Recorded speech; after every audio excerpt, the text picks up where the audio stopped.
This is Ag Matters PM from the Iowa Agribusiness Radio Network, brought to you by the Iowa Soybean Association, your source for the latest Iowa ag news headlines right here in the heart of the heartland. With reports from our award-winning team of Dustin Hoffman, Riley Smith, Mark Magnuson, and Andy Peterson. Now, from the IARN studios in Des Moines, here's Mark. Hello and welcome into Ag Matters PM on the Iowa Agribusiness Radio Network. I'm Mark Magnuson. Today is Tuesday, February 18th, 2025, and we're so glad you can join us for today's show. In today's episode, I will be joined by Kenan Layden of agmarket.net for our closing markets, but first it is the latest edition of Between the Pods. I am joined by Alex Litvin of the Iowa Soybean Association as we preview the Innovation to Profit series.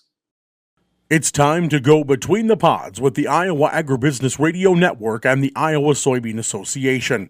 For the next year, we will explore the ways Iowa-grown soybeans are making a difference at home and around the world.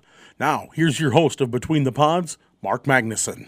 Mark Magnuson for the Iowa Agribusiness Radio Network, and I'm joined today by Alex Litvin. He is a research agronomy lead at Iowa Soybean Association, and he's joining me here today for Between the Pods. Alex, first of all, thanks for taking the time to join me here today. We want to talk today about the Innovation to Profit series, which we know is an event that takes place different quadrants of the state, the four corners of the state. Each has a location. Could you tell us, please, about the Innovation for Profit series this year? Sure. We're actually extremely excited about this year because we're going to be focusing in on the economics of a lot of these products and practices that we've been exploring, both on the research side and conservation. On the research, we've definitely been looking at how inputs such as nitrogen, sulfur are impacting not only productivity, but what's the ROI behind them, as well as how do we make cover crops, whether it is a straight cover crop, a blended cover crop, a relay cropping method, work profitably for a farmer. Is it still somewhere where we're going? Are we moving forward to it? Is it a way that we can diversify our portfolio to kind of help leverage against some of the fluctuations in the market? And then we're also looking at manure applications and how we can actually be more efficient and make sure that when we put it out there, because a lot of us may have manure sources that we want to put out into our fields, how do we do that efficiently just as well as we do it, say, for example, anhydrous ammonia, right? We are all over the state, so it's going to be 4 locations. February 18th is going to be in Sheffield, Iowa, followed by February 20th in, I got to look at my notes here, in Afton, Iowa. I'm very sorry. February 20th is actually in Storm Lake in northwest Iowa, followed by the next week in southwest Iowa on February 25th in Afton. And then last but not least, we'll be in southwest Iowa, over in Washington, Iowa on the February 27th. So, Alex, for Innovation to Profit, is it open to everyone? Is it open to just Iowa Soybean Association members? Who's eligible to be part of Innovation for Profit? If you're a farmer, if you're an agronomist, if you're working at a co-op, if you just like soybeans, we would love to have you. We had quite the participation last year, and so this year we're trying to plan for it and make sure that we don't hit capacity as quickly because it was apparently very popular. So we welcome everyone, and hopefully we'll see you there. And as you mentioned, Alex, kind of the focus on profitability and then productivity here from Innovation for Profit this year. So should farmers that are coming to the event this year be thinking, hey, I'm going to learn some things today that are actually actionable on my farm and can help my bottom line? So that's actually the main focus on here. We had heard from farmers about what exactly do they want to start learning or getting pulled out of some of these events. And really is, although there's a lot of different practices, a lot of products out on the market, with soybean prices being where they are, the economy changing, we don't know where things are going.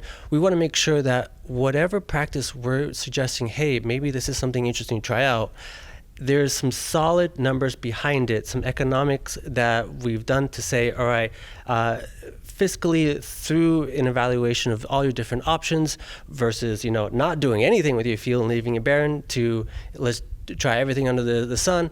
What actually works? What are you actually going to be looking at on a per acre profit or loss for each one of these items? And we're very excited to see how this is going. And we see that all the time in farming. When a farmer has the data to back it up, and then especially the numbers on the sheet that show them that hey, this is a profitable practice, it makes it much more easier for them to adopt. Yes.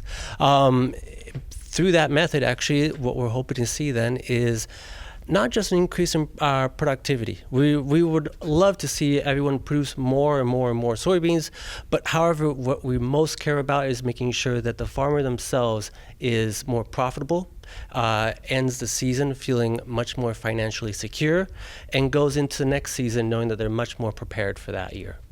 Alex, I know you also wanted to tell me about a couple of projects that you are getting ready for. What are you excited about with those projects? So we have a lot, but I want to highlight two real quick ones. One of which is a manure sensing project. It is based on using a sensor to actually measure the amount of nitrogen that's flowing through the manure as you apply it. This will be the last year that ISA is running these trials, so we do have still some opportunities to do spring-based applications of manure. So if you want to be part of that, please reach out to your local research agronomist. And then the other one, which is kind of cool, everyone's always talking about AIs, is a man versus machine experiment where you're looking at a couple of components. So, and these can be by a farmer depending on what parts of your practice are you willing to change. Obviously you're not going to change your tractor, so we're not going to play around with that. But if you're looking at what your row spacing is, when you're going to plant, we can let the computer know this, play around with a few things. It'll return back a algorithm, a prescription to say, all right, this is when you should be planting, this is how you should be doing it. And then we're going to compare that to what here in Iowa has been a very typical practice and see, hey, is this actually something that's going to be in the future very beneficial for us, a way to be more efficient and more profitable out in the field. Has ISA ever done a project like that, or is this going to be a first time for Iowa Soybean Association? I mean, even if we've done some kind of calculation in the past, the idea of where computers are going nowadays and figuring out new insights and how to improve our performance is always trailblazing. And then one more thing that we wanted to mention here today, the cost of production survey. Could you tell me what that entails and how farmers can get involved in that? Sure. And I just want to highlight how important this is. So much of what we do is we can see the production effect of so much of our research. But when we go back and say, okay, but is this worthwhile for the farmer? We can look at maybe the cost of the product itself and how it goes. But what really makes it true is if we have numbers on, all right, but you drove your planter out there, how much diesel are you consuming? What's the cost to actually apply this? What's the cost of your seed? If we can get more and more information as to these costs of production that farmers have to deal with on a season-to-season basis, that only further enriches the data that we're putting out there and letting folks know as to how much of a benefit or maybe detriment a particular practice may be, right? So we want to make sure that we are able to tailor this. We're hopefully seeking out to be able to see as cost shifts across the state, is a practice more beneficial in one part of the state versus another, or is it more ubiquitous? So in order to do this, though, we do need information. I will say that if you submit a form and this information to us, it is 100% confidential. We do not share the individual information with anyone or on any of the reports. They are just used to help give better context to the data that we have and information and research that we do. And if you do provide your name and contact information, it will only be in case we need to follow up and ask for more questions. So if you want to engage and give us more information, we would love to have it, right? But that's it. So Alex, what I'm hearing then from the cost of production survey, yes, it's one thing to put all the numbers into an Excel spreadsheet and do the work on paper, but until you actually go out and do the farming, go through the challenges and get to that finish line and you see that real number, it can be a big difference. Absolutely. And that's the whole point of it. I mean, there's so much information out there and so much misinformation as to what products really work and what don't. And as long as we can put that now in context of the Iowa soybean farmer, that's going to make a huge difference to determine, hey, in our marketplace right now, with soybeans being where it's at, or our inputs where they're at, what's actually going to make me successful? And that's what we want farmers to take away from this. Well, that's an exciting survey looking at exactly all those things you talked about, what goes into the cost of production. And as Alex mentioned, it is, of course, confidential. Let's circle back to the start and where we began here today, the Innovation for Profit series, again, around the state, all 4 areas. Could you tell us how our Iowa growers could get in touch if they want to learn more, if they want to just find out about the Innovation for Profit series and how they can go? Sure. Hopefully by this time you may have received a mailer at your home. But additionally, if you go to our website, iasoybeans.com, you can look at the events page, and there you will find the Innovation to Profit registration. Please go on there so that we are making sure that there is a proper head count for capacity and meals.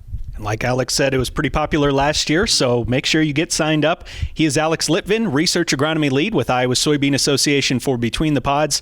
Alex, thanks so much for the time. Interesting conversation here today. Have a great weekend. Thank you very much. Thanks for having me.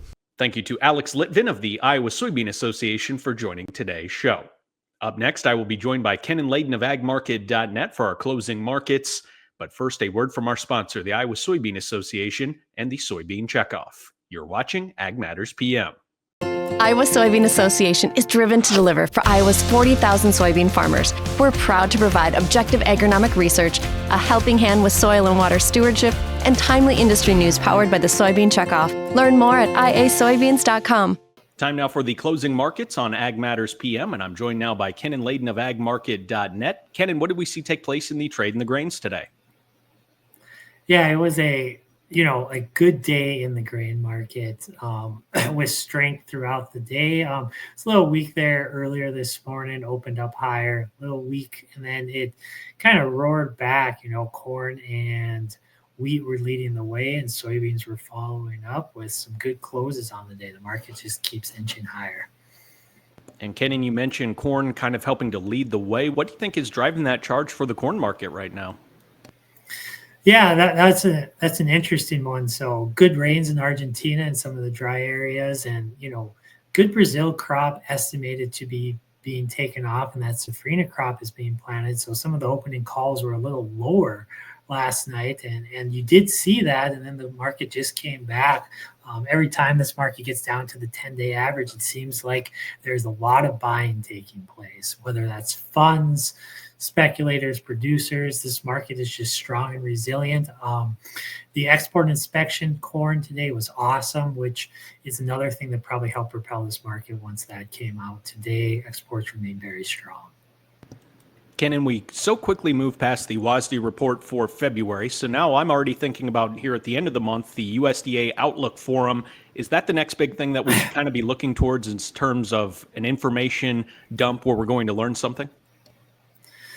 Yeah, that's probably the 800-pound gorilla in the room, is how many corn acres are going to show up on that prospective planning report on March 31st, and how the market will react to that. Nothing seems to be stopping this train when it comes to corn, which is awesome, working with growers and for-year corn growers. But how it's going to digest how many corn acres come on that report will be interesting to see, whether that's a 95, 96, 97 million acre report or maybe different, but that could be the next hiccup in the road for this surge in bull market in corn.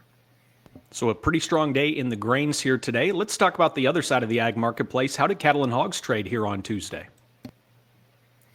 Yeah, cattle had a good day, getting back some of those losses, at least in the feeders. Some of those front month live cattle were down, and hogs were up big, and they kind of softened throughout the day. So, hogs, tariffs are still going to affect them, but there is nothing in place yet, which is good news for them. And so hopefully those tariffs stay away, and we can still get that strong, inter-North American demand, especially from Mexico for the hogs. And hopefully don't get a hiccup there.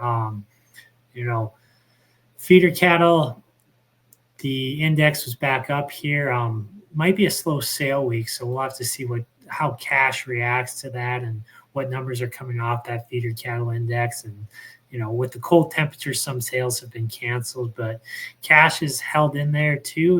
It can't really get past that 280, so we'll have to see how that functions. But for now, fundamentals have been winning out in that cattle market after a correction here from some of the high levels. So hopefully we found a level of support in the market can, rebound from here if you are long cattle or a cattle producer.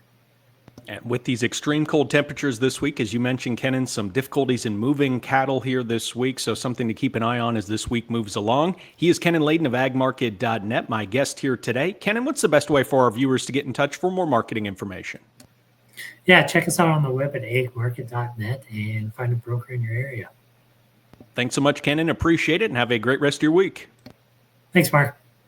Thank you to Kenan Layden of agmarket.net for joining today's show. Let's take a look at our closing numbers and how we finished in the ag marketplace today. You can find those numbers anytime under the markets tab of our website at iowaagnet.com. March corn closes up 5 3/4 at 5.02 even. March soybeans up 2.5 at 10.38.5. March soybean meal down 2.10 at 2.93.80. March soybean oil up $1.23 at 47.30. Chicago wheat up 4 3/4 at 6.04 3/4. Minneapolis wheat up 7.5 at 6.41 even. Kansas City hard red wheat up 6 even at 6.27 1/4. March oats up 6.5 at 3.44 even. On the Merc, April live cattle down 22 cents at 194.02. March feeder cattle up 3.37 at 269.72. April lean hogs up 60 cents at 93.20. April pork cutout unchanged at 96.10. Class 3 milk is down 8 cents at 19.62. That wraps up the closing markets for today, and that brings us to the end of today's show. You can find all of our content on our website at iowaagnet.com. You can follow us on YouTube as well, subscribe to our channel, and you can check out our post on social media at Facebook, X, TikTok, and LinkedIn. You can also listen to our morning, midday, and closing market podcast wherever you find your favorite podcast, as well as our daily episodes of our Iowa Ag Matters podcast. From the Iowa Agribusiness Radio Network studios in Des Moines, I'm Mark Magnuson. For Riley Smith, Dustin Huffman, and Andy Peterson, we thank you for watching. This has been Ag Matters PM.